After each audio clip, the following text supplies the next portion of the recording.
So let me start off with the story of Sovereign Armor and how this character pushed the limits on a few of my average gray zone characters. So, Sovereign Armor ended up coming from a noble family of all things armor creators, crafters, and enchanters. The entire last name of the family was Armor. So his name was actually Sovereign Armor, or Sovereign Arvilis, as far as the elven tongue. But he always was referred to as Sovereign Armor. Now, this character, instead of going into the enchanting aspects, instead of going into the armor making aspects, instead of going into the just general salesmanship and merchantry of the actual family itself, he decided to become a wizard. Why did he decide to become a wizard? Well, he decided to become a wizard because he wanted ultimate power. He did not think it was a good defense. He figured a good breadth of complete knowledge and manipulation of all reality around it was the best defense. Not particularly the best offense, but the ability to either render your enemy completely mute and unable to cast spells, or effectively rob all of their physical power, or just simply putting a wall right up in front of their face and just not letting them get to you.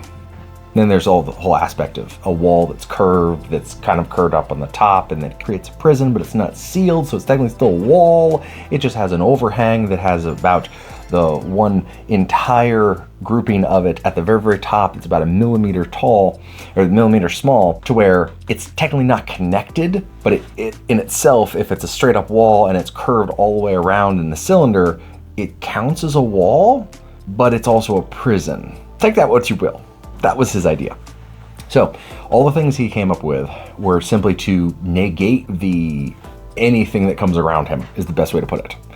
And in doing so, he would have all the power he needed to get even more power, because that was the end goal, more power. Not a specific pursuit, but he specifically more power to build a dynasty above what anything that anybody else had ever had. So just power for power's sake is the best way to put it. So with that goal in mind, he started a game with, let's see, my wife, the DM, and then 2 other players. So a 4-person campaign. And my DM, she is amazing. She did an awesome job of handling all of his quirks the entire game. We played for 2.5, almost 3 years. We went from level 1 all the way to level 17, 18, roughly is when we started, or stopped and all, for the campaign. And we actually finished it. We got an entire campaign through. Yes, there were bumps along the way, but we got through it. And we did have a couple guest stars. We had her mom in for a couple sessions. We had a couple other people here and there that started the game near the first levels, ended up dropping off. But it was still a really, really fun game. Well, throughout all of this, Sovereign had a very gray mentality. As in, he was true neutral in the sense of killing someone and saving someone pulls neutral. Just to have you understand the math, the mental math of this character. So let's begin with a few things that Sovereign did in the beginning. Well, one, he prized magic. He ended up telling everybody in the entire game, I'm looking for the scroll of secrets. And it was a magical quest item that me and the DM came up with, that we agreed that would be hidden somewhere in the world, locked away in some vault.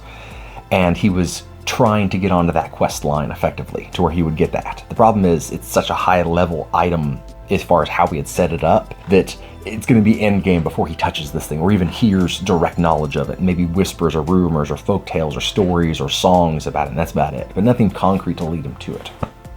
Well, he goes through all of this, several levels pass by and all, and he gets Fireball. As with all good wizards do, you find a packed group of enemies, and anybody within 20 feet gets burned, effectively.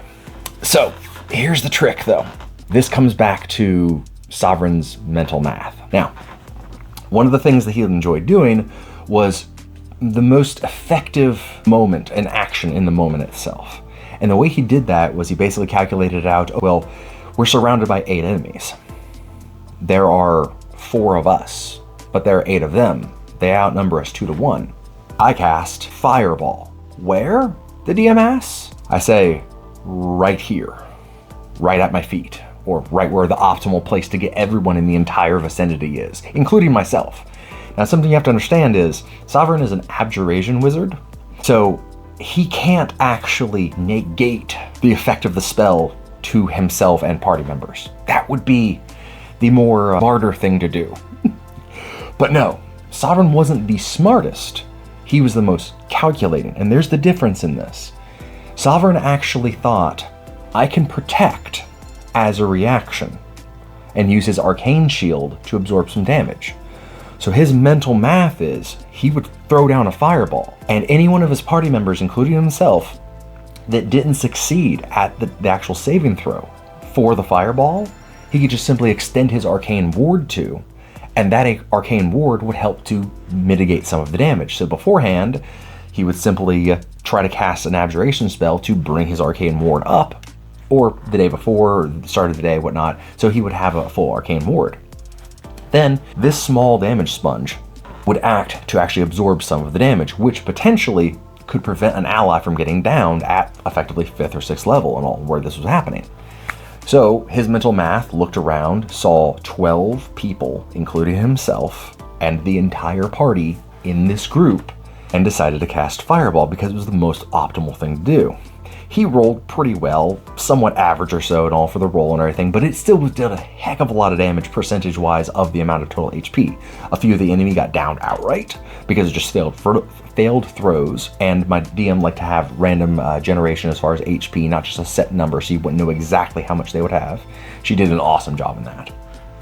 And what ended up happening was one of the characters ended up nearly dying from it, so I extended the arcane ward out and prevented them from going down, but I nearly downed the entire party. If everybody had mechanically just failed, including myself, there's a chance, because even if I have an arcane ward up and I fail, I can still die because I have the lowest HP of every single person in the entire party. So because of this, he got on the, not the exactly bad side of the party, but he started to be questioned a little bit. And they started to ask him, hey Sovereign, you're gonna be cool, right? You're gonna be chill, right? And he'd be like, I'm gonna do as much effective things as I can to help everyone and achieve my goals. And everybody's like, man, it's not an answer. He's like, it's an answer. And he would proceed. He would not change in this aspect. So later on, as the party leveled up, more of these scenarios would happen, and the rogue, thankfully we had a rogue, would on occasion be in the line of fire, and she has a little thing called uncanny dodge, so that prevented her from getting the full brunt of the actual fireball, because yes, Sovereign did cast it with her in the vicinity multiple times throughout the campaign. She was amazing. She took it with a grain of salt, still did not like it, because it did a lot of damage to her over the years. But she still took it with a grain of salt, because in the end, everyone lived. And that was the idea. Now our Paladin, on the other hand, our Paladin did not have uncanny dodge. She just had a nice, good, healthy pool of hit points. Sovereign saw that as acceptable damage. So every single time, without question, when she was in the radius of this fireball, she would get nuked. On occasion, he would upcast it, and he would nuke her, or everybody else around her. She would draw the attention of everyone, because she was the only one that was mostly healing people. We did have a cleric, but she was actually more damage-focused than the Paladin was. And I would nuke the Paladin, and I would nuke the rogue. Our cleric mostly stood out of the area. She was really smart in that aspect. She figured, maybe I should hang back a little bit, just in case Sovereign throws a fireball at us. And of course, you were probably asking and wondering all, where was Sovereign in all of this?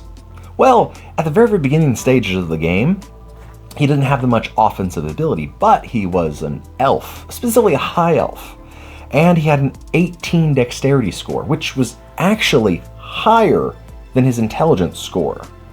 Now, the reason why he did this, and the reason why I chose this for the character, is because it made sense that he trained with a bow because of the armaments and defensive stuff that was around him as a child. He had an entire family that made armor.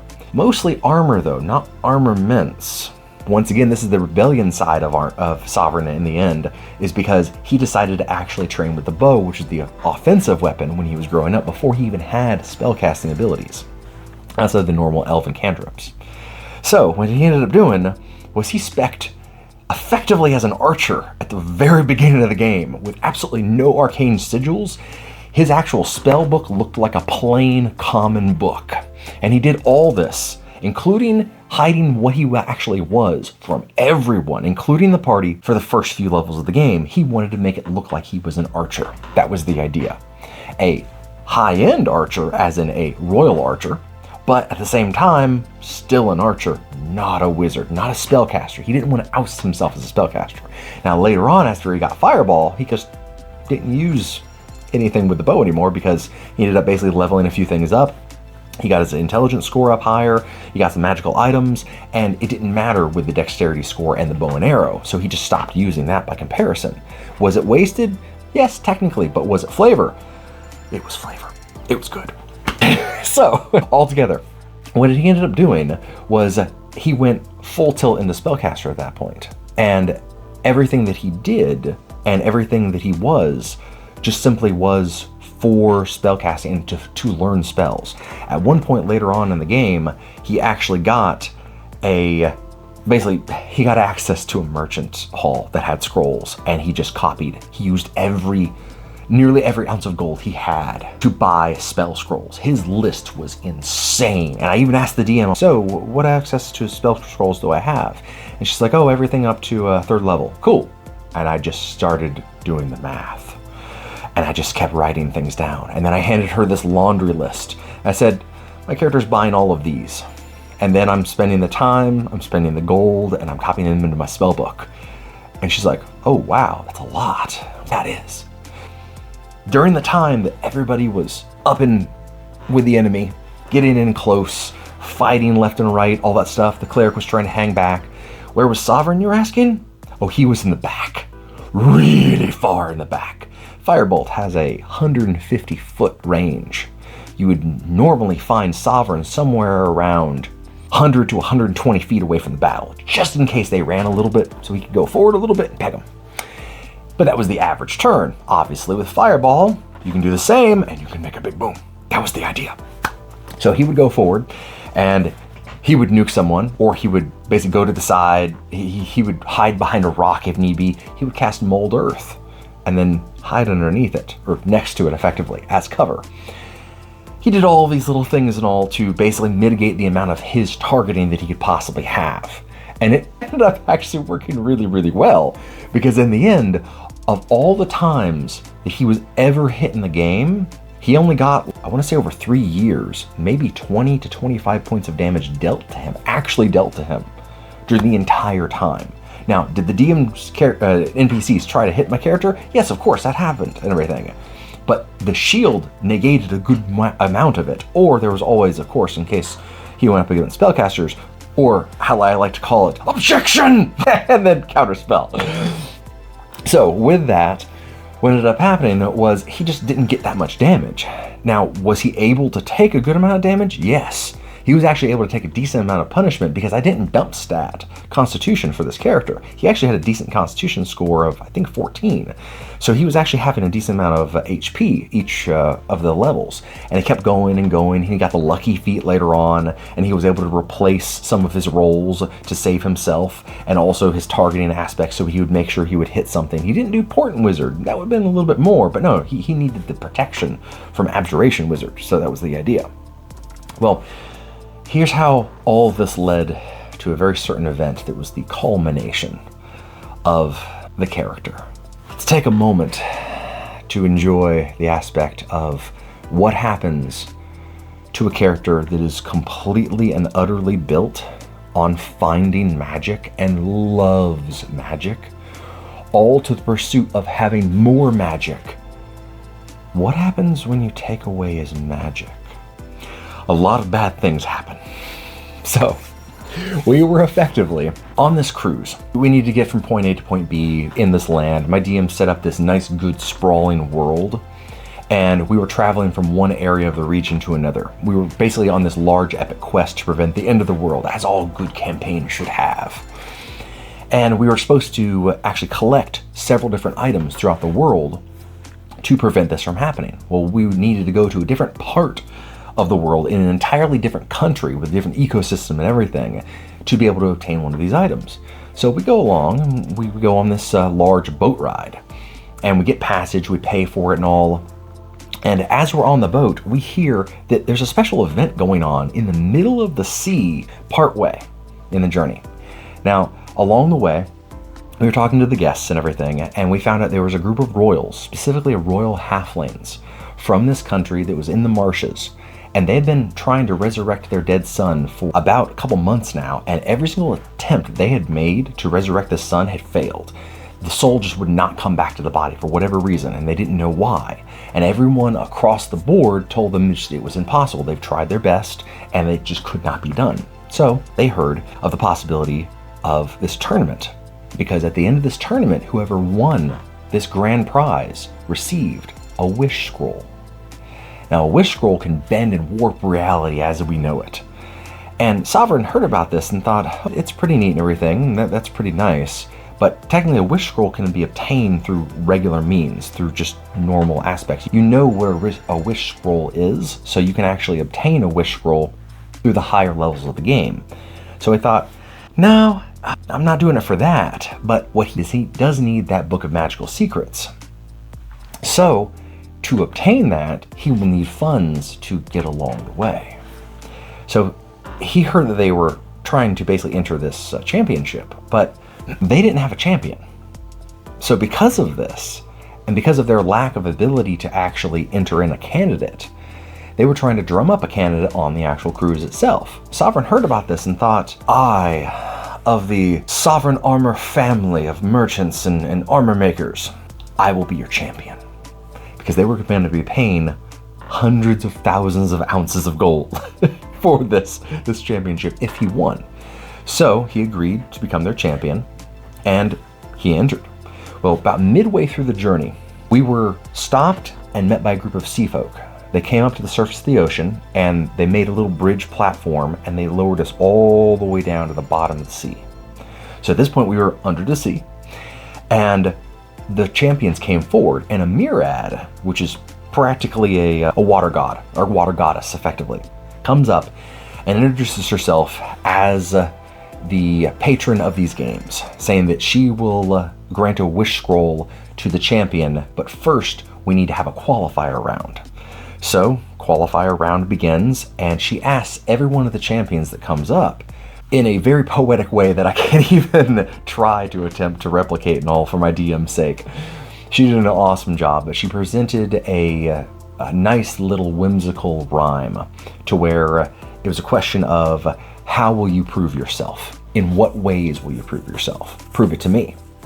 So the bard came up, he says, I will prove in my performance how well and deserving I am of this championship to enter into the actual tournament itself. So he played this awesome ballad and everything. He rocked out and all that stuff, and he got into the actual qualifier. Well, other people and all, they said, by the right of combat. And then they basically just sword and board, and they beat up a lot of things and all, and they showed their prowess. Well, Sovereign came up and said, by right of combat. Everybody's like, you're the wizard. You're not gonna, everybody was thinking in the party and all, you're not gonna show them your arcane abilities and everything. I said, no, I'm going to destroy whatever they put in front of me. So he goes down there, and my DM at this point has not been fed up, but very specifically has known that she not exactly can't touch my character, but she's having difficulty hurting my character. So she comes up with this really awesome set piece. We have this gigantic dome that's 60 feet wide, basically a hemisphere, our little under the sea Thunderdome, effectively. And it's filled with air. And of course, we got the stands filled with air and everything. And also everybody can breathe and all that needs to breathe as far as oxygen.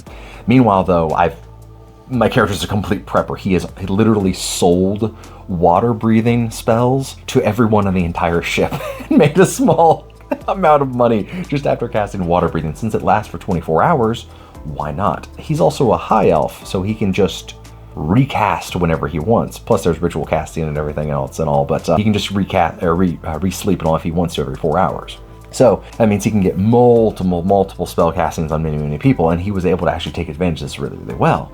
Well, we're down there, and he's in this hemisphere, and the Murad summons up a creature, and it's this huge death crab, effectively.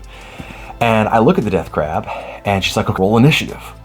So Sovereign rolls initiative, and you have to remember, he has a +4 to his initiative because of his dexterity. And he rolls a 20. The crab rolls like a 16, 17, something like that. A decent number, actually. But he rolls higher. He gets first choice. So everybody's thinking, oh, what are you going to do? You have the first action. You have all these spells that you've been collecting, all these spells that you've written down.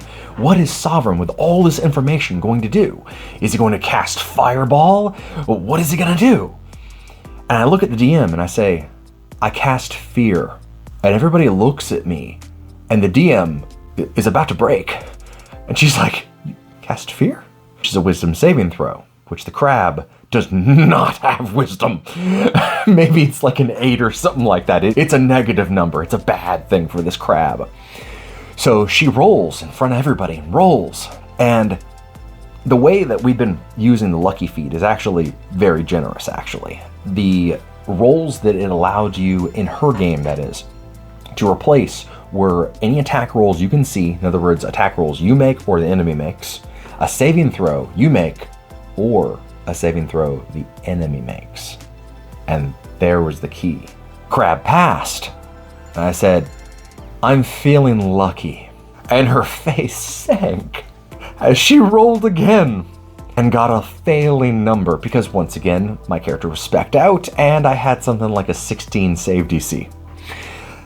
It failed.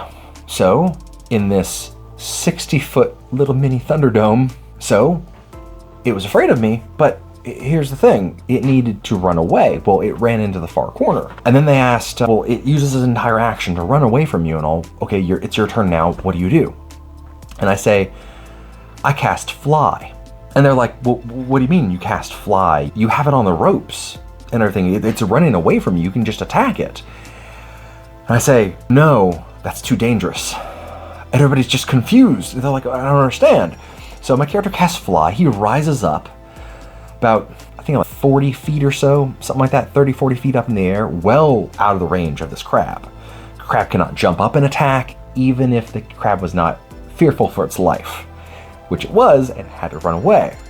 So he flew up there. Crab was all cowered in the corner, and everybody asked, oh, it tries to run again, and every single time that you actually have the fear spell in effect, of course, there's a saving throw at the end of the round. So it failed again, so it's still trying to run away from me. But this can't happen forever in that aspect. It eventually will either have the spell end, or effectively I will lose concentration, which is doubtful because I wasn't taking any damage, or the actual creature itself will save for the throw and just break the spell outright. But not if I'm 40 feet up in the air. It can't touch me. Which is also a concentration spell, which the moment that I cast the spell and raised up into the air, I'm now up in the air and I drop the fear spell. It's okay though and all, because it can't really do anything to me. So it tries to attack me, it jumps up, it fails horribly, and I look down on it and everybody's like, okay, what are you gonna do? I say, I cast Lightning Bolt. And everybody's like, oh, holy, what are you gonna do? Max level. And it was like, I don't know, 6th level, something like that. So it was upcasted by 3. So 11d6 damage. So I basically am floating up there in the air and I go, come at me. Not exactly, but you get the idea. And I cast Lightning Bolt down.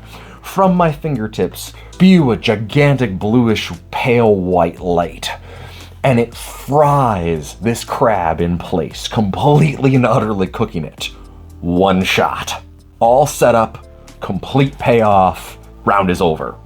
Crab is dead, I win, done. I float down gently, sit down.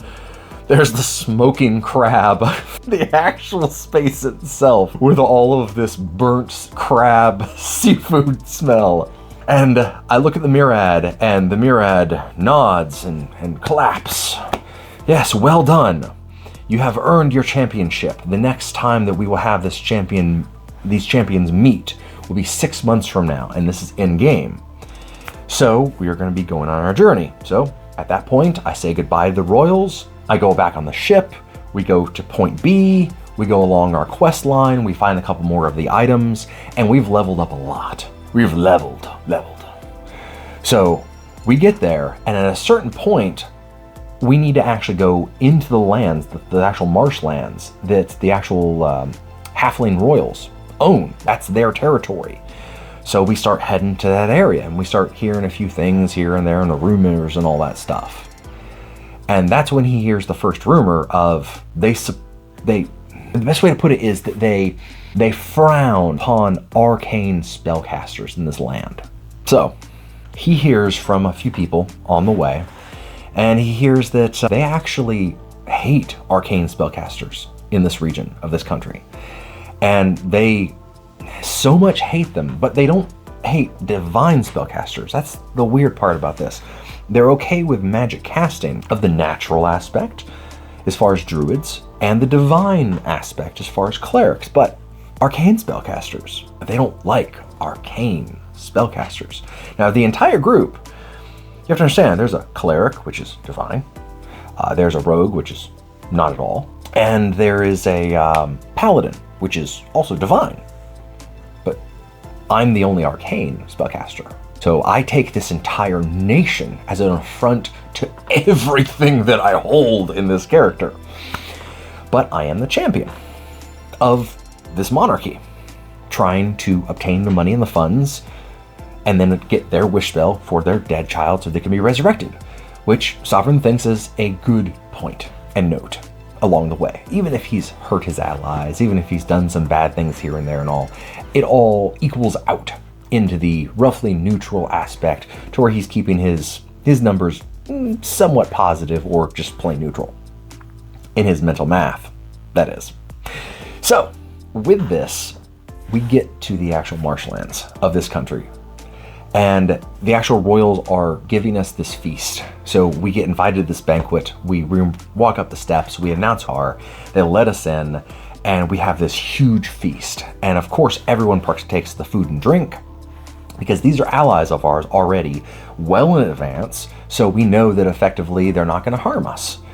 So we go through and we eat the food, we drink the drink, and about maybe, I don't know, 30 minutes or so in, something like that, and we're all talking, and they're telling us about how they've had a lot of failed uprisings lately, and I ask about that. So let me ask you this. You have a disdain towards arcane spellcasting. They apologize outright. They say, yes, please, we know you are an arcane spellcaster, but you are also our champion. We just ask that while you're within our lands that you try not to cast any arcane spells.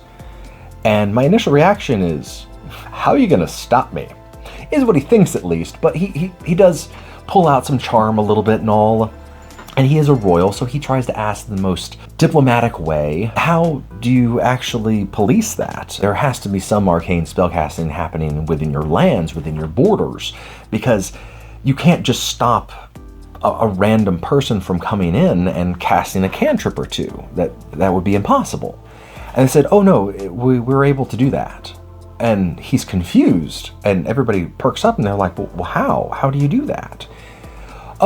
We have a certain plant that grows in our kingdom that specifically, when digested, actually suppresses arcane spellcasting. It does nothing to divine spellcasting or even natural spellcasting, but arcane spellcasting, it suppresses the ability to cast arcane spells. I look at the DM, stone-faced, and I say, I try to cast Mage Hand. I do the action, and nothing happens. And I look in horror, and I say, and you put this in the food? And she says, yes, we put it in all of the food. And the only thing that Sovereign hears at this point is, all of the food. All of it. Every bit of the food for the entire country, including the food he just ate. And he can't cast spells right now. So I look back at the royalty and I say, you have taken away my magic. I did not agree to this. This is not something that I can let stand, and I will not. You can consider this a breaking of our bound contract, because you have taken the thing from me in which I had planned to use on your benefit, and you have suppressed it from me. Because of this, I take this as a direct offensive to everything that I am arcane, and I am no longer your champion. Goodbye and good night. And I stormed off. So this is at the beginning of the banquet, you have to understand. And I just made a straight up stinky scene at this point. And everybody's looking at me like, dude, it's suppressing. It's not taking away completely. It's just, they have taken away my magic. It does not matter for how long, because this is part of who I am. You have crushed part of me, and I will not let that stand. So he storms off. He goes up to the room. Now, of course, they prepared a room for him at this point, and prepared a room for everybody in that aspect, because they plan on staying with him for a few days while they're questing, or while we're all questing for this item in these marshlands. Well, what happens is I go upstairs, and the DM's like, okay, well, let's get back to the party and everything. Sovereign will have you, your character and all, come up with a few things and all in just a little bit. Well, they play out a little bit more of the party, next couple hours in game of the party. Everybody has a great time. They roll some persuasion rolls. They play some drinking games, all that stuff. That's totally cool. And as a player, I'm watching this and everything, and I'm enjoying this, and I'm like, they're having a fun time. As a character, I slip a note to the DM, and later on she asks, well, let's get to Sovereign for a second and all. Sovereign, what are you going to be doing for those couple hours? I said, actually, you guys can keep going, because Sovereign, the moment he gets back up to his room, he's going to sleep. Technically, he's doing his trance is the idea. So he's resting for 4 hours so he can get back all his spell slots. Everybody's like, you can't cast spells. I said, I know I can't cast spells right now. I'm resting to get back all my spell slots. So you're out for the next 4 hours. And I said, yeah, of course, yeah, completely do all the RP and all that you need for role playing, get it done, and then come back to my character after that time. So they do all their stuff.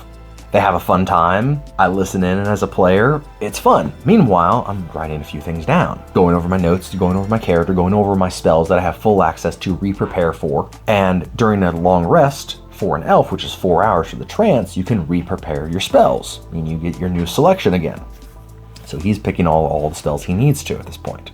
So 4 hours end, and the DM goes to me and says, oh, Sovereign, what are you doing? You wake back up from your trance. What are you doing now? And I say, I now try to cast Prestidigitation again and again and again and again and again until it works. And she said, oh, it just keeps fizzling out, and it's a cantrip, so it doesn't waste any resources in my character's aspect. He just keeps trying to cast it again and again, and it keeps failing for an hour. Beyond that hour, at the 5 hour mark, roughly from the time he ate the food, he can cast it. And at this point, he has his magic back after 5 hours.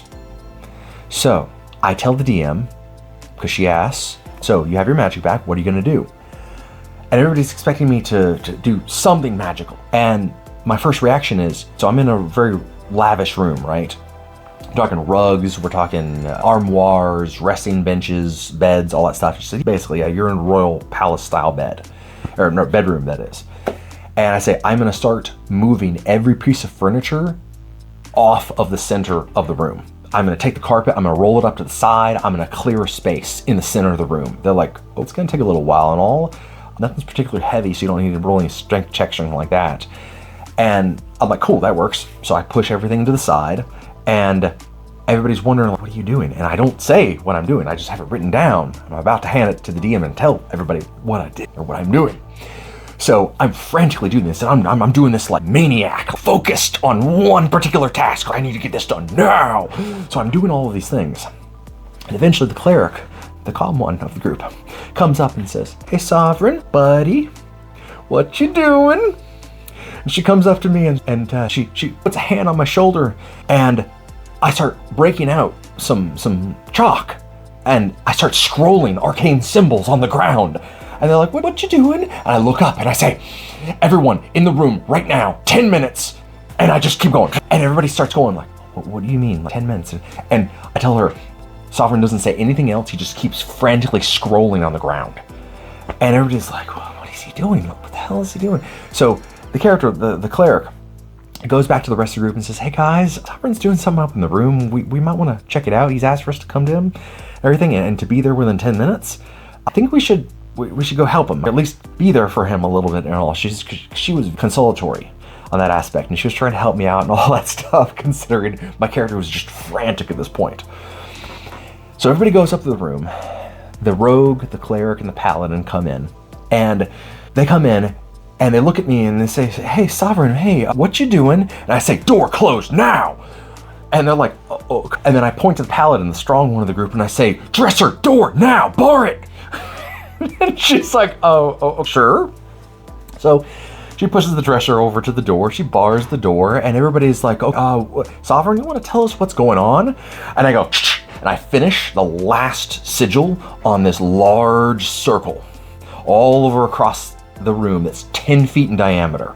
And I look up and I say, we are leaving! And everybody's like, what do you mean we're leaving? We're on the 4th floor of this castle. We can't leave at all. We've been invited here. And I say, magic teleportation circle, activate. And everybody's like, oh shit. The DM is like, what do you mean? You don't have anything written down. And I say, yes, I do.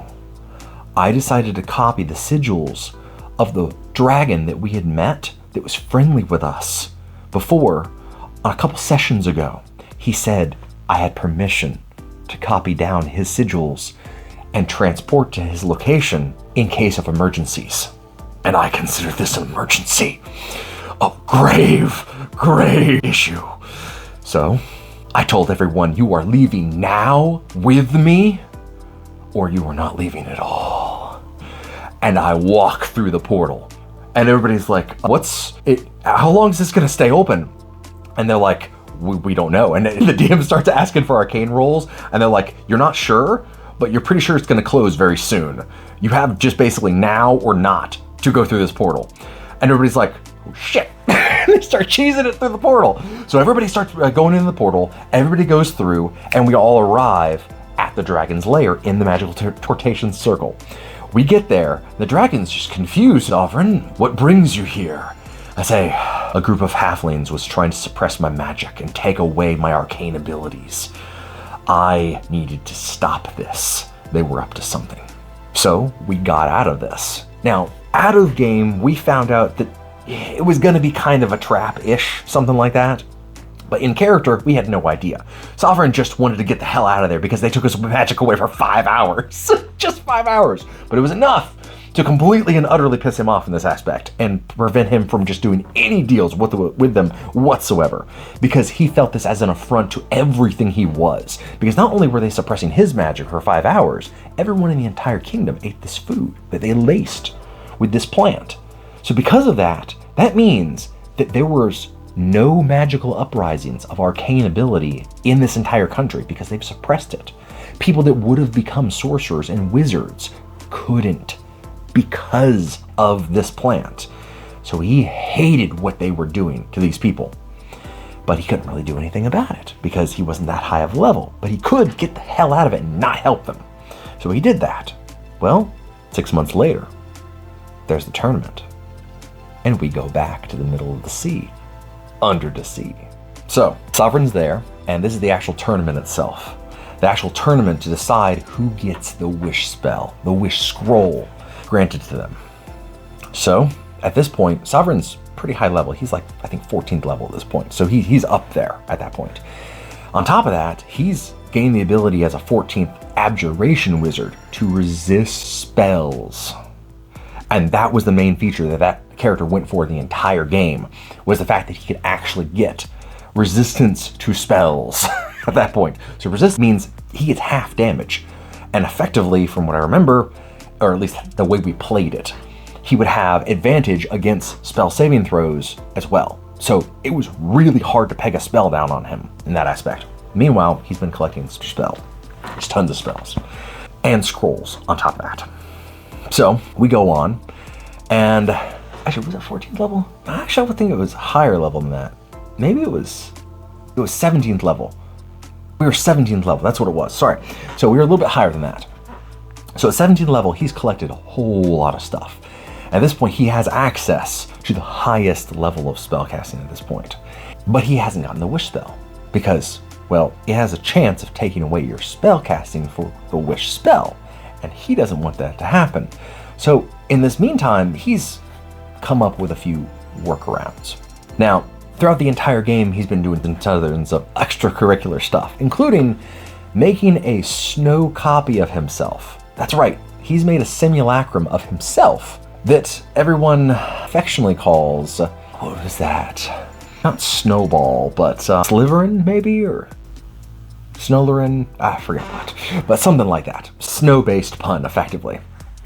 So this Snowboy, effectively copy of Sovereign, ends up being his proxy in certain aspects. And because he's walking in tandem with his copy that is dressed exactly how he is, because he made sure that he would have all the things that he possibly could, because of that, it's hard to tell them apart on first glance. On top of that, Sovereign at this point has gotten a mask that is a wooden mask that hides his main features. And he's also gotten scaly white skin at this point and all, because he got frozen at some point, and there's a lot of stuff that's going on and all. But the main pertinent things is he's at this tournament under the sea now.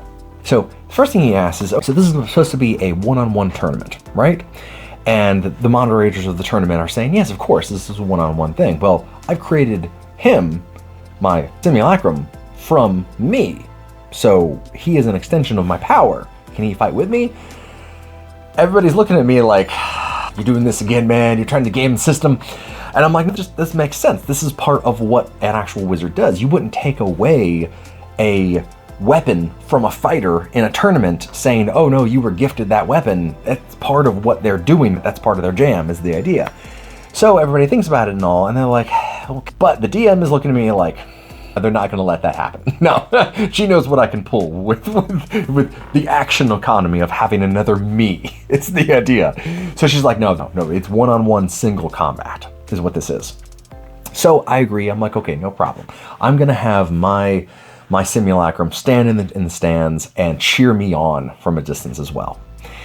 So that's what happens. Well, we get to the point in all where, again, the same medal is asked. The same way to prove yourself is asked by the Myriad. Bard does an awesome performance again, and everyone is judged in the merit of how well they pull off their task in that aspect. And whoever pulls off that task in the most spectacular way is the one who actually wins the tournament.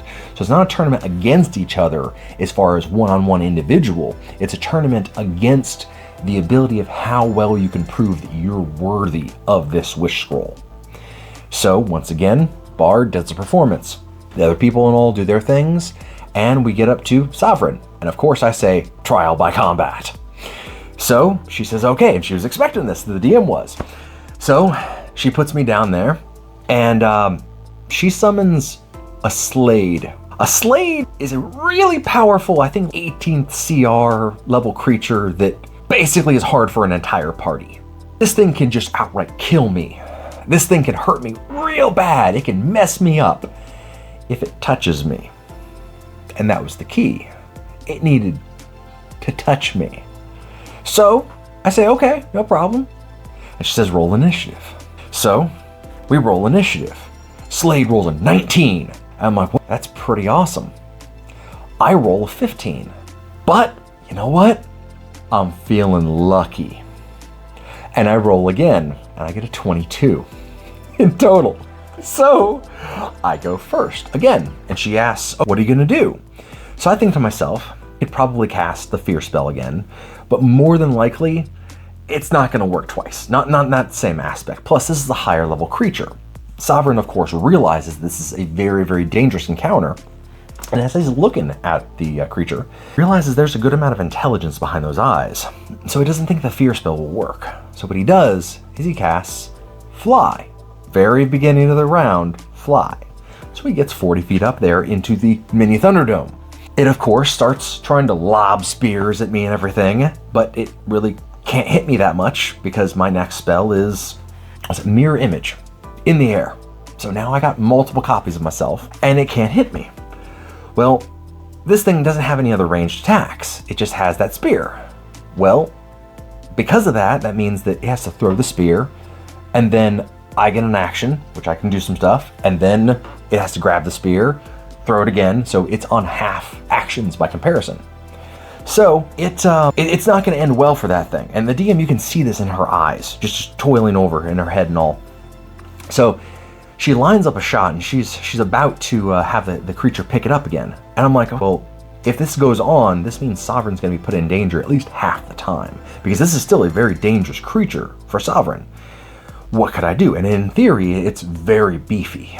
So I think, man, what could I possibly do to this thing? Well, I know one thing that I can do. I stretch out my finger, and I cast Ray of Feeble Mind. And everybody's like, what? You're not going to do a damage spell? You're not gonna fireball? You're not gonna lightning bolt him? I mean, that's what you did last time. I'm like, no, feeble mind. And it rolls a decent save. And I look at the GM and I say, I'm feeling lucky. So she rolls again and she face palms. Nat one, just nat one, natural one, totally nat one. So she says and describes how the creature's eyes glaze over and he begins to drool as Sovereign's 40 feet up in the air, just hovering there as I look back up at the Myriad and I say, are you not entertained? And everybody looks at me thinking, holy shit, you just zapped the mind and the ability of the enemy to even touch you. You can just kill it at your whim at this point. You've suddenly just taken every bit of fight out of this creature at this point, reducing its intelligence score to 1 in the end. So she describes the DM as a bubbling substance starting to come off of its back. And my character watches as little small creatures start to peel off of it, and multiples of them, and they start to cast spells at me. And I'm like, oh no. So my character, in the political sense, looks up to the Myriad and says, what is this? The enemy is breaking the rules of this engagement and summoning allies to fight in a one-on-one ship match when it cannot do anything else and it has already failed its ability to challenge me. Just like I cannot use an extension of myself, as I point to my simulacrum in the stands, it shall not use an extension of itself against me. So I look at the Myriad, and of course in game everybody looks at the DM, and she's like, Myriad looks up at everyone and announces, no, this is not fair. What would you suggest? And then I immediately say, well, if this creature can use its allies, I shall be able to use my allies as well. And I point to my group members, my party members in the stands. I wasn't going to take this all for myself as the actual player in the group. I wanted everybody else to join in. So the paladin comes rushing in and all. The rogue flips over and all, starts kicking ass and killing these things. I'm casting lightning bolt down from the sky, or not sky, but from the dome and everything, the Thunderdome. And then the cleric comes in and is starting to cast spell after spell. Sacred Flame! Again and again. Pulling up a spiritual weapon, whooping ass, Spirit Guardian, all that stuff. It's just, everybody's kicking butt. We kill these things, we just knock them out of the park. And in the end, everybody's clapping for us. They're happy. Oh, they're like, yeah, you kicked butt. And also, we're having a blast. And it's having a fun time and all. Everybody's just enjoying this. And the whole celebration comes to an end. We ended up winning, or actually, my character ended up winning the actual scroll itself. So everybody's wondering, dude, but what are you going to do with this spell? And the DM is like, monkey's paw. She's trying to find ways of twisting this way around and all, making sure that I can't use these things at the fullest because she knows that I'm going to do something with this thing. But she doesn't know what. And everybody's curious, what are you going to do? So we get back to the ship, and I haven't cached the Wisp Scroll. I haven't copied it down. I haven't done anything with it because Sovereign is incredibly paranoid when it comes to these types of things. He does his due diligence. Now, was the scroll cursed? Probably not. Did it have a chance of being cursed? Yes, it's possible. So, Sovereign wasn't gonna take a risk with that thing. So what he did is, after everything was said and done and we got back onto the ship, he announced to everyone, good morning, ladies and gentlemen. I want to announce to you that you will bear witness to an epic moment in your lives. You will be able to see a moment that few of all of the people of these planes will ever witness in this entire lifetime, this era of this material plane. You will be able to witness the casting of a wish. And everybody's like, but everybody looks to me in the game as a player, and they're like, you're saying all of this and all? It's like, no, I'm not saying this. And everybody's like, well, what do you mean you're not saying this? I'm telling my simulacrum to say this mentally. So the DM is looking and is like, what do you mean you told him to do it? I said, yeah, I told him to deliver the speech, just as I told him to cast the spell. And everybody's like, crap. Oh, because everybody starts to realize that this means that I get around the little caveat of there's a third of a chance that you can never cast the wish spell again. And it leaves your character massively drained for like days of exhaustion. But here's the thing. I'm not casting the wish spell. My simulacrum is. So, I had written out the exact wording that I plan to use on this spell. And the DM, I knew she was waiting for this piece of paper, this slip of paper, to tell her exactly what wording she can try to manipulate in this, because she knows that I'm going for something just wickedly powerful at this point. So, I have the simulacrum cast the spell, and I use the words, I wish for the special plant that suppresses arcane ability and removes it from an individual, to have that plant utterly and wholeheartedly eradicated from the material plane of existence. And that was the spell. And with that wording, my DM said, let me see that paper again. Let me see that. She looked at the wording. She's like, oh my God, you realize what this has done, right? And Sovereign goes, I understand completely what I've done. And everybody else is the party, they're not fully grasping this yet. And the DM takes a moment. She's like, okay, I'm out for a second. At a game, you realize they've been using this plant for centuries to suppress arcane ability in their nation, right? And says, I understand. She said, you've taken this plant away from them. I said, yes, I have. And she says, you understand that this plant only grows in their region of the marshes. They've been selling it as a cash crop to fund their nation. You've destroyed their cash crop and also taken away their ability to suppress arcane uprisings. Because yes, there have been several attempts at suppressing or at actually overthrowing their government because they do this. And I said, I understand. Go on. And she's like, you've crippled their nation. And I said, yes, I have. She said, you did this because they took away your magic? And I said, yes, for 5 hours. They took away my magic for 5 hours. So I crippled their nation, took away their cash crop, and led to an uprising of their entire throne. Everybody looked at me in horror, as they should. Granted, from a player's aspect, I understand that yes, I just record skipped the whole game a little bit, brought everything to a slight, not exactly halt, but just threw a bit of a hiccup in there, just a little bit. Because they took away my magic for 5 hours, I hurt their entire nation. So, getting back to the game, my DM was like, okay, in describing this, you see a magical pulse emanate from the wish scroll as it takes effect and warps reality as you know it, and it expands across the entire material plane. Doing so, you feel this connection to your simulacrum that zaps into you and zaps you of your strength. You are now exhausted for 5 days. So that was her workaround for punishing my character for destroying a part of the nation of her folklore, because my magic was taken away for 5 hours. And I was okay with that, completely, of course. I'm gonna have my simulacrum carry me on his back and help me to my room. So effectively, the entire plant's gone.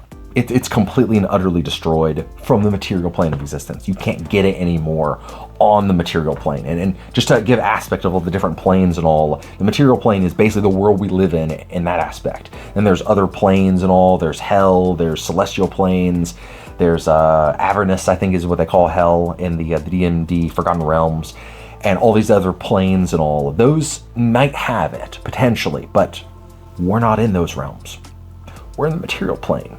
That country is not in those realms, and they generally probably will not interact with those other realms as much, or at minimum, they'll have to buy this plant, which now they can't afford because that was their cash crop.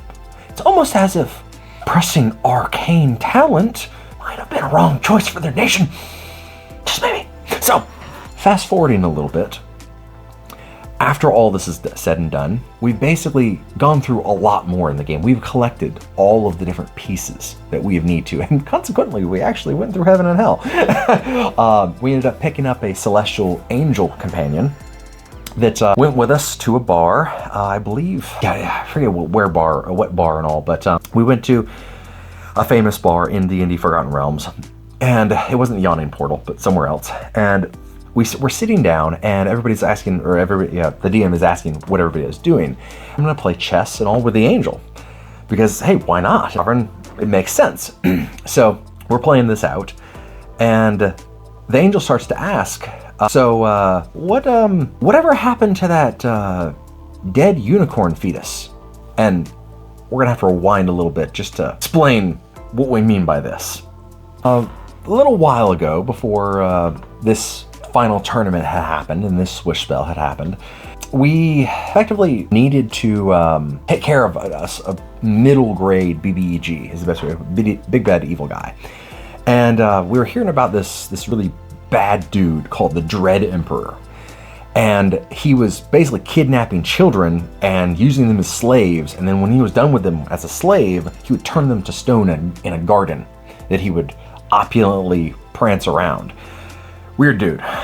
So he had this entire small plane, this pocket dimension that he kept them in, that he had his wizard's tower in. And immediately I was like, wizard's tower, you say? What wizards? Because typically wizards, as my own character did as well, and all hoarded magical items. So it piqued my interest a little bit. And in character, this made sense because there's a chance he might have heard more information about the Book of Magical Secrets and Scrolls. So that was his idea, was he was going to pursue this. Now, his goal directly, Sovereign's, wasn't to shut down this Dread Emperor. He needed information from him. He didn't care how he got it. He didn't care if he had to persuade the Dread Emperor, do something for him for a task, which would have definitely been evil. But Sovereign's mentality is, okay, if I do a little bit of evil task for this guy and all, and then I make up with it for saving some villagers, it's all cool, right? So that was his way going into it. Now, of course, the whole rest of the party was like, oh, no, he's kidnapping children and all. He's gonna die. He's totally gonna die. We're taking this guy down. So because of that, Sovereign is like, oh, no problem, I can work with that and all. We can always just take the information out of him. It's fine. Sovereign has ways. So at this point, we're going forward, and we get to his plane, his little pocket dimension. And long story short, we get to him. We find the garden of children and all that stuff and everything, and we take his butt down. We take him down. We were able to actually unpetrify the children, get them back and all to their areas, the ones that we could actually save, and we got tons and tons of magical gear.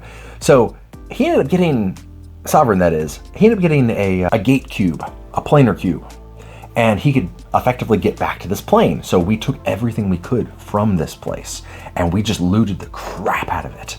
We took all these things, and in one of these rooms of this tower, we found a dead unicorn fetus. And we're like, that's weird. Unicorns are very magical in that aspect, but a fetus of a corn dead, that's a little weird. And my character does some rolls and some arcane rolls and stuff like that to try to investigate a little bit more, and finds out that, oh yeah, there's a hell of a lot of magical power coming off of this thing. It can be used for something big. But there's a lot of evil coming off of it. So I look at it, well, I'm gonna take it. I'm the arcane one, it makes sense. So I throw it in a bag of holding, and we go off and we do our things. Well, a couple sessions later, we're at a bad part of town. Just bad, seedy part of town that has a real high-end magical shop in it. And this place is like, imagine a really, really bad part of town with tons of bars over this one shop in this one area of town, but the actual shop itself is incredibly immaculate inside. That's kind of the vibe of what this place was. It was very, very high-end, but secured to the teeth in that aspect. So you couldn't break into this thing, you couldn't do anything to it and all. The place itself was nice and secure and just on lock. So we get in, and they lock the door behind us, and we start bargaining. And we start asking, well, we want some magical gear, this and that and everything. And then I start to ask, what about barter? And the shopkeep is like, of course, it depends on what you have to barter and all. Show it to me. And I pull out the dead unicorn fetus. And the DM makes a few rolls, and she's like, he understands what it is. And he says, well, what do you want for it? Just in that way. And I say, this is what I want. And I start naming off tons and tons of magical items. And he says, what else do you want for it? And doesn't miss a beat. And I start naming tons of other magical items right off the top of my head. I have like encyclopedic knowledge of a lot of the magical items for the entire D&D lore. So I just keep naming off stuff. And then the shopkeep asks, and what else do you want for it? Just immediately, just keep staring at the object and asking what else we want. So I just start going through a laundry list of everything that I could possibly think of that can help every single other member of the party. We get like, I don't know, 5, 6, sometimes 8 magical items per individual character to load them up with stuff, as well as stuff that we could use for everyone on top of that. And again, he keeps asking, or he finally asks, instead of what else do you want, is that all? And we throw in a couple just miscellaneous things and a little bit of money on top of that. Why not? And 50,000. And it's like, okay, yeah, we got that. I can get that for you. And he's just real nervous about the whole thing, but he agrees. And he starts handing over the items. And he starts handing over the money. So we're pocketing the money. Me and the rogue are like, did we just do something really bad? And Sovereign's like, we may have tipped something in the scales of that, but we're gonna do a lot of good with this. Once again, mental math. The rogue is like, I can go along with that. I can convince myself it's for the greater good. It's for the greater good, it is. So we get all these items. We head back to the party. Hey, everybody! Magical Christmas land! Here you go! We start divvying out all these items to the rest of the group. And everybody's like, oh man, this is awesome and everything. What did you do for this? Oh, we just sold some things from the tower. He's like, oh man, you must have sold a lot. I was like, yeah, and granted, we did ransack the entire place. Everything opulent you could grab from this thing, or from this entire tower, we did. I'm talking basically platinum candelabras, silver that we pried from the edges of the trim of bookcases and stuff. Literally everything you could unnail down, we stripped off of this tower to sell and threw in bags of holding. So because of this, it made sense that we made enough to make a lot of this in a bargain and all. And we just probably got a good deal, so it didn't raise too much suspicion. And we really didn't think of it for a while. Well, let's return to the present day of our story with Sovereign sitting down across from the angel, playing chess, that has just asked the question, hey, have you ever heard of a dead unicorn fetus being sold in the black market? Do you know anything about that? And what you have to understand is, this particular angel has effectively a zone of truth around him permanently. So you can't lie. I have my character just freeze in place. Everybody else in the group is like, crap, they just start sweating bullets.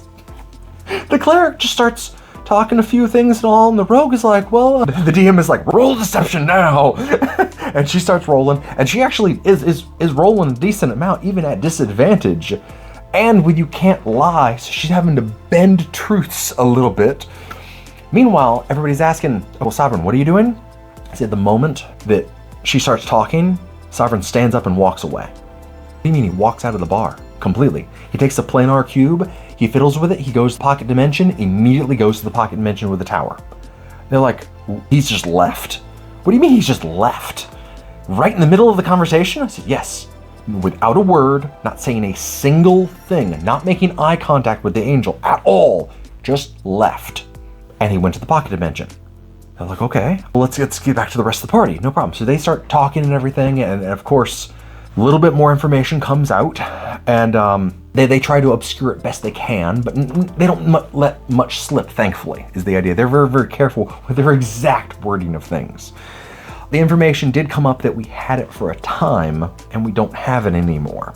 But they didn't say how it was taken exactly. They just, one day it was mysteriously gone. So, in the meantime, everybody's like, oh, Sovereign, we've taken care of this. What did your character do? And meanwhile, I've been frantically writing. I've been putting together things here and there. I'm like, oh, this, oh, yeah, I'm gonna do that. And I start just thinking of all these things. So immediately when I get back to the area, in the pocket dimension, I'm trancing out. Getting back all my spell slots immediately. Even my simulacrum is back there with the rest of the group. Doesn't matter. I leave it behind. Outright. It doesn't matter if I have him in the background, in the distance at all. He's not currently attached to me at this point because I'm in a different plane. He can do his own thing. Doesn't matter. I need to get this done because I need to correct a few things. So what I do is, we had actually, through the course of the game, had a benefactor, a succubus, that had actually helped us out several times, but she's enacted a feat every single time of some life force or some other evil deed along the way. So I ask for her help in this pocket dimension. She comes immediately and I says, I need your help with a task. And she says, okay, you're gonna have to pay me first, or not pay me first, but pay me in the end for it. And I said, of course. She said, is it going to be fun? And I say, yes, it's going to be very entertaining. So I tell her that we are going to go to this other place, but first I need to change my look. So I cast Seeming on myself to look like the Dread Emperor. Now, we had fought him extensively and knew exactly what he looked like, so I could cast as a 100% convincing spell that I looked like the Dread Emperor. Plus I could cast the spells, a lot of the spells that he could, because on top of everything else, I took his spell book.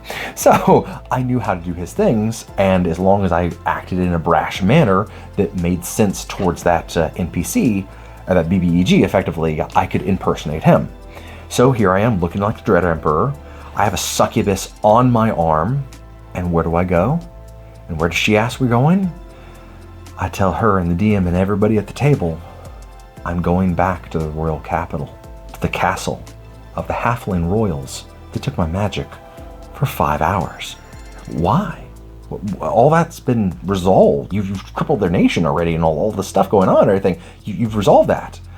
I tell them I'm not going back to resolve anything. I'm going back because I need to do something. And everybody's like, they're like the edge of their seats and like, what are you gonna do, man? Well, what's happening? You'll see. So I get to the gates of this castle and I see a guard, and the guard is like, who the hell are you? And everything. And I cast Friends on him. The spell, the cantrip Friends. And it basically gives you advantage on social interactions for 1 minute. And at the end of that, they become hostile against you. And I'm okay with that. I'm not gonna interact with this guy for more than a minute. I tell him, we're friends of the royal family. We're here to collect on a deal that we've made with them. Tell them the Dread Emperor is here to help them resurrect their son. And everybody at the table is like, holy crap, what? You're bringing that back? What are you doing? And I'm like, patience, as a player, I'm like, you'll see. So we get through the interaction, the spell ends, and the DM's like, yeah, he's hostile towards you. I was totally okay with him being hostile from the beginning, but he still needs to tell his lord and liege what I'm there for, even if he is mad at me, because it's about resurrecting their dead son. It's important to the entire nation, because that's what they've said that they're doing with all of their funds, and they're specifically wanting to get their son back. Everyone knows this tale, so I take advantage of that. We stroll up, we're let past the front gate, we get inside the castle, we get to this massive, dark, epic throne room that changes levels and all this stuff. And I appear before them and I say, my lord, my lady, I am here to help you resurrect your dead son. And they're like, how can you do that? Everyone else has failed. And I tell them, I can do this. However, there are a few things that I need to accomplish first. I need to cast a spell on everyone in this room, and you have to allow me to cast it on you. And if you do, and it will not harm you, I can guarantee you that it will not harm you, I will be able to resurrect your dead son. So they go to their divine spellcaster and they cast Zone of Truth. They can tell I'm telling the truth for the words I'm saying. It will not harm you. I repeat back to them, the spell will not harm you, but you have to agree to allow me to cast it on you. So they agree, and lo and behold, the spell that I cast is Mass Suggestion. And everybody's like, Mass Suggestion? Why? I don't understand. And the suggestion isn't to do a task exactly. The suggestion is My suggestion to everyone in the room is 100% accept anything I tell you and agree to anything I tell you. That's it. Just accept my suggestions. My suggestion is to accept further suggestions. You can see how this snowballs very, very easily. So that includes spells and everything else, just to allow it automatically without resistance. So my next spell, I cast Modify Memory, Upcast, for 30 days, or the effect of 30 days. And the DM is like, dude, where are you going with this? Like, what are you doing? So I plant in a memory into the royals and to everyone in the room for that aspect that I've been here 30 days ago. 30 days ago, I promised that I could resurrect their dead son. 30 days ago, I specifically said that I have this very unique magical item that I can give you that must remain near your son to be able to cast the resurrection spell on him through my dark means. And to do this, I need to place the dead unicorn fetus under their care. However, not in the same plane. It needs to be somewhere else, but I need to not know where it is. So you need to hide it from me, but keep it somewhere near him, but on a different plane, like the astral plane, for example, that mirrors and overlays our plane. So it would be kept secret and safe. Everybody at the table is like, oh, dude, where are you going with this? Like, what are you doing with this? And I said, I'm almost there, wait for it. I say, 30 days ago I did that, and I told them that I would be back in 1 month to collect my fee, or at least the other half of my fee. I told them that they initially paid me 10,000 gold pieces for that initial time, that visit, but I expected the other 130,000 gold pieces the next time I would visit in 30 days, and they had that much time to get together. And I agreed to this because it would allow them time to get the funds, because I knew that they were in bad financial straits, because, once again, my character had taken their entire cash crop of their nation. So, what was I doing? I was taking the rest, but I was doing something far more. So, obviously, they agreed to the spell, and their memories were modified as per the spell Modify Memory. So now they think I'm here and back to collect after I've already promised that they've already agreed to resurrecting their dead son, that they've already taken the dead unicorn fetus into their possession, and that every couple days they were to mention that they now have the dead unicorn fetus, and now they can resurrect their son with the dead unicorn fetus, spreading the rumor through their entire nation that they have the dead unicorn fetus. So that's what they're going to do from now on, spreading this rumor. So everybody starts to think and realize what I'm actually doing. I'm framing them to have the dead unicorn fetus, as well as extorting them out of hundreds of thousands of gold pieces at the same time. So the DM looks to me and she says, okay, after I basically crippled the nation, and on top of that, blamed them for holding a incredibly evil magical artifact, and on top of that, caused a civil war, and then decided to extort money from them, I ended up basically just walking right out. So of course I had the succubus on my arm, and we went to effectively the magical elevator to ride back down, and there was a guard with us, a young guard, and that guard ended up saying normal things and all. Oh, your companion is very attractive and all. And of course the succubus picked up on this immediately and decided to ask me, do I have your permission?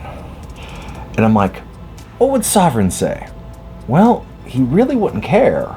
Doesn't matter to him with his mental math. So of course the succubus goes up to the guard, and decides to drain some of his vitality out of him and basically suck his soul out. From there, there's not much left. The guard dies. Sovereign doesn't seem to care too much, because once again, mental math. One life versus all the good he's done in his head that he thinks he's done to effectively lift up the uprising in that country, to lesser the suppression of arcane energy and magical ability. So they leave the guard where he is, leave the castle, and then effectively poof, right back to the actual tower. So he gets back to the tower, dispels the illusion, and then asks the succubus simply to be on her way. So she's on her way, and he goes back to the party. So he goes back and sits down, and everybody's been wondering, what's going on? Dude, you've been gone for hours and hours, in character that is. What happened? So Sovereign sits down and says, we don't have to worry about it anymore. It's been taken care of. And everybody's like, what do you mean it's been taken care of? So Sovereign sits down and goes to tell the whole party what actually transpired that they weren't there for. And everybody is just shook about the level that he's gone through to frame a nation even more than crippling them, causing a civil war and destabilizing the entire economy of that region. And to add insult to injury, he shows them the 30,000 he got. Everyone's mortified. And the DM tells me, let me see your character sheet. I hand it over. She writes on it, neutral evil. Straight out of the character. So I'm like, I think he might deserve this one. Just a little bit out of character. I think he might deserve it. And I accept that. Totally. But once again, this is what he wanted. This is what he's going for. He wanted to even the score, magically speaking. Because when you take away something that is fundamental to a character, his ability to cast magical spells, and the pursuit of that magic is his entire being of that character. Take that away. There are going to be some repercussions. Just pretty sure everybody at the table didn't expect that level of repercussions. That I'd have my character destroy a cash crop of a country, cripple their nation, cause a civil war, and frame them for horrible, heinous, evil deeds, and extort money from them. All because they took his magic away for 5 hours. Well, that has been the story of Sovereign Armor. I hope you got a kick of it in the end, because it was a long time coming. But altogether, figured everybody might enjoy this one. Not to mention the other aspect that in the end, I actually had to have another character step in because Sovereign ended up being just a little bit too powerful. But that's a story for another day, for another character story. Have a good one, and I'll see you in the next video. Bye.